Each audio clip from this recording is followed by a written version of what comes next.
અરવલ્લી જિલ્લા ભાજપા યુવા મોરચામાં તાત્કાલિક અસરથી ફેરફાર કરવામાં આવ્યો છે। અરવલ્લી જિલ્લા માલપુર તાલુકા ભાજપા યુવા મોરચાના પ્રમુખ તરીકે જયવીરસિંહ ખાંટની વરણી કરી દેવામાં આવી છે। અરવલ્લી યુવા મોરચાના પ્રમુખ અમીશ પટેલે જણાવ્યું હતું કે ગત વિધાનસભાની ચૂંટણી પહેલા માલપુર તાલુકા યુવા મોરચા પ્રમુખ તરીકે કશ્યપ પટેલ પાસે જવાબદારી હતી, પરંતુ તે સમયે કશ્યપ પટેલે હોદ્દા પરથી સ્વૈચ્છિક રાજીનામું આપી દીધું હતું। ત્યારબાદ તે જગ્યા પર અત્યાર સુધી નિમણૂક કરવામાં આવી ન હતી, પરંતુ સોશિયલ મીડિયામાં કશ્યપ પટેલના ઉલ્લેખ સાથે વાયરલ થયેલ કથિત ઓડિયો ક્લિપ બાબતે પક્ષની છબી ખરડાતા અને કાર્યકરોમાં પક્ષની ગરિમા જળવાઈ રહે તે આશયથી માલપુર તાલુકા યુવા મોરચા પ્રમુખ તરીકે માલપુર તાલુકાના ખલીકપુર ગામના જયવીરસિંહ પ્રભાતસિંહ ખાંટની વરણી કરતો પત્ર જાહેર કરવામાં આવ્યો છે। તાત્કાલિક અસરથી કરાયેલા ફેરફારથી અનેક પ્રકારના તર્ક વિતર્ક ચર્ચાનો વિષય બન્યો છે। સાંભળો અરવલ્લી જિલ્લા યુવા મોરચાના પ્રમુખ અમીશ પટેલે અતુલ્ય વાવડના સ્પેશિયલ ઇન્ટરવ્યુમાં શું કહ્યું। આજરોજ માલપુર તાલુકા યુવા મોરચાના પ્રમુખ પદે જયવીર ખાંટની જવાબદારી નિમણૂક કરવામાં આવી છે।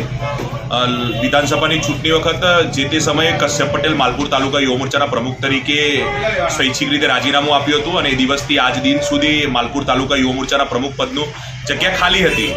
તો ગઈકાલે સોશિયલ મીડિયાના માધ્યમથી ખોટી રીતે કાર્યકર્તાઓનું બદનામ કરવાનું કામ જે ચાલી રહ્યું હતું, એના અનુસંધાને ગઈકાલે મને જાણવા મળ્યું હતું કે માલપુર તાલુકા યુવા મોરચાના પ્રમુખનો કથિત ઓડિયો વાયરલ થયો, પણ એકચ્યુઅલી એ વાતને હું ખેડું છું આજે આપની મીડિયાના માધ્યમથી। અને આજે જયવીર ખોટ કરીને જે છોકરો છે એને માલપુર તાલુકા યુવા મોરચાના પ્રમુખ પદની રાજી ખુશી નિમણૂક કરું છું। અને કશ્યપ પટેલની જ્યાં વાત થઈ રહી છે ત્યાં કશ્યપ પટેલ ઓલરેડી વિધાનસભાની ચૂંટણી વખતે સ્વૈચ્છિક રીતે પ્રમુખ પદેથી રાજીનામું આપ્યું હતું અને તે દિવસથી આજ દિન સુધી માલપુર તાલુકા યુવા મોરચા પ્રમુખની જગ્યા ખાલી હતી અને આજે પૂર્ણ કરવામાં આવેલી છે।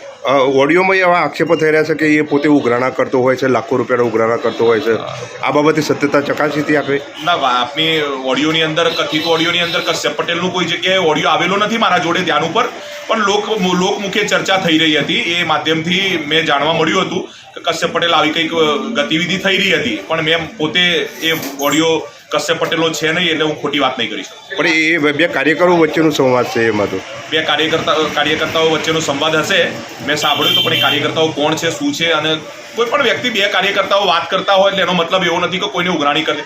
આક્ષેપો થવા એ બે નંબરની વસ્તુ છે, પણ જ્યારે વાત સાચી અને સચોટ આવતી હોય ત્યારે જ એને કહી શકતા હોઈએ છીએ આપણે।